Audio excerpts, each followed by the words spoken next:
Hey guys, in this video I'm going to show you how to use ThemeKit application widgets and icon themes for Android. First of all, open your Google Play Store, or you can open App Store if you're using an iPhone. Go to the search bar of your App Store or Google Play Store and type in ThemeKit.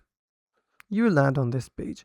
You will see this application. Simply click on download. Once downloaded, click on open. Now this will be the interface of the application. Make sure you have downloaded the correct ones, because mine has 50 million downloads, which means this is the official and the original application. On the bottom you have a themes tab, widget tab, icon tab, wallpaper tab, and control tab. You can select any tab. For instance, if I go to the themes tab, here are a bunch of themes which I can use on my phone. For instance, if I select this one, click on download button, or I can also go to the wallpaper section. There are some popular wallpapers. I will select set wallpaper as home screen, lock screen, or both. Set successful. If I go to my home screen, as you can see, the wallpaper has been set. So that's simply how you can use ThemeKit application for widgets and icon.